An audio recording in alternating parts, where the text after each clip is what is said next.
This show was made possible with the continued support of WOW Partners. Make your revenue wow with WOW Partners.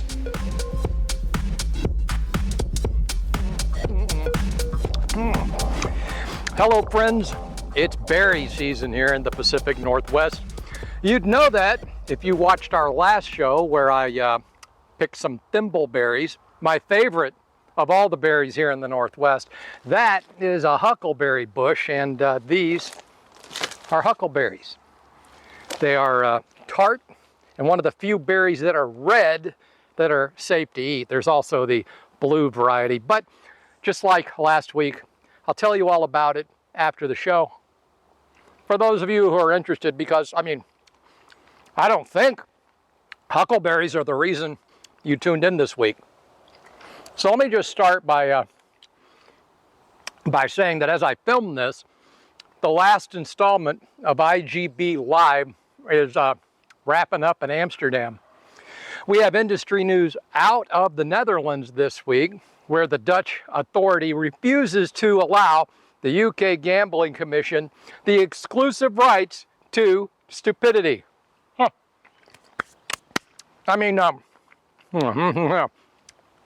Just this year, we've seen the Dutch target web hosting providers, start monitoring player activity, ban online slots, impose deposit limits, use covert agents, ban gambling ads, and raise taxes on our industry. And that's just what I can remember off the top of my head. Then, these titans of intellectual prowess actually have the nerve to act shocked that players in Holland are moving offshore. Now the Dutch regulator says that the illegal operators are a rising threat and that they are stretching the limits of what is permissible.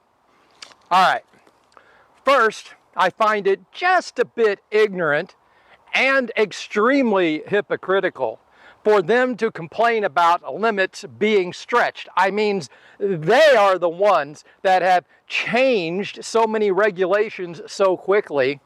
They're the ones that have stretched, or maybe the more proper term is constricted the limits. So this might be less of an issue of a rising threat and more of an issue of them just changing the rules to the game. However, the second issue is one where unlicensed operators are using Google advertising to target players who have self-excluded, which is completely reprehensible. And I know that no one within the sound of my voice would do such a thing. There is absolutely no justifiable argument for doing this. It has to be the most predatory form of greed I've ever seen. Still, the Dutch regulators do burden some of their responsibility for driving people to offshore websites into the arms of some, shall we say, less than ethical operators. Certainly not all, but some. It's their market to destroy, however, just like in the UK, and apparently they're going to have to learn the hard way. On a positive note, though, there could be an opportunity here for some savvy affiliates. Not that I'm suggesting anything, I'm just pointing out the obvious.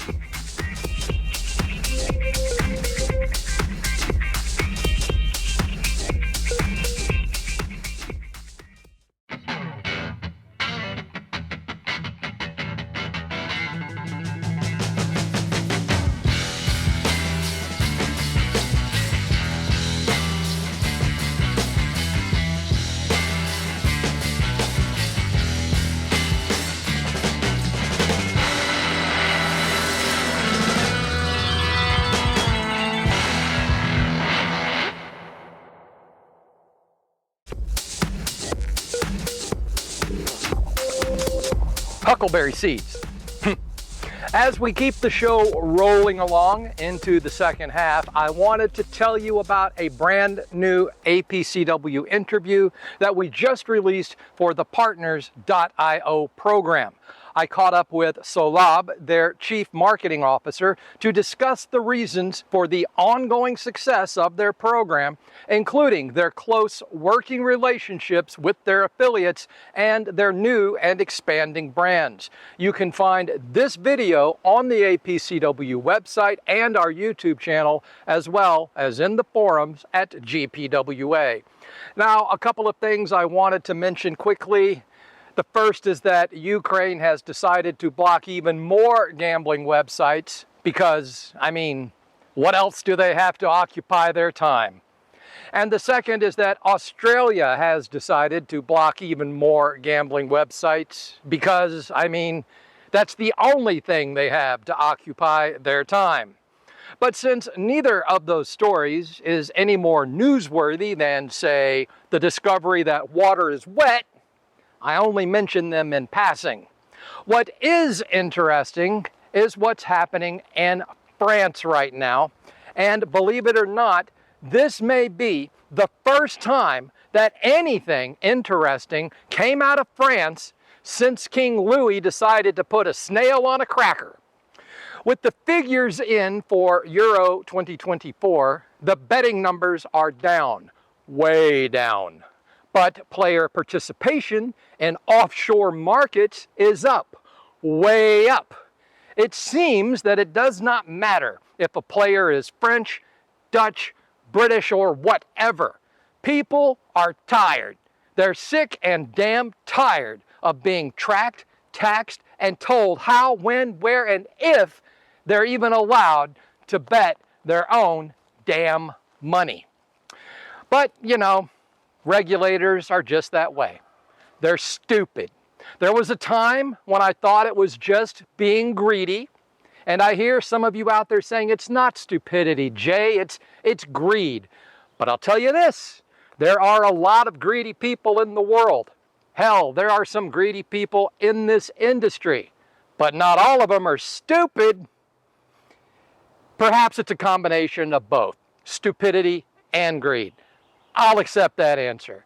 And hopefully I've pissed off even more people because that's what I do.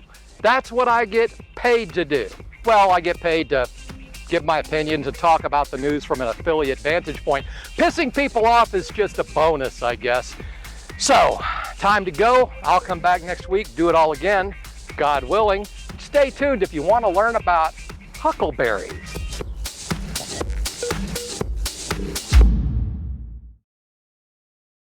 Hello friends, I'm standing here beside the huckleberry bush. Well, not the huckleberry bush. They're everywhere here in the Pacific Northwest.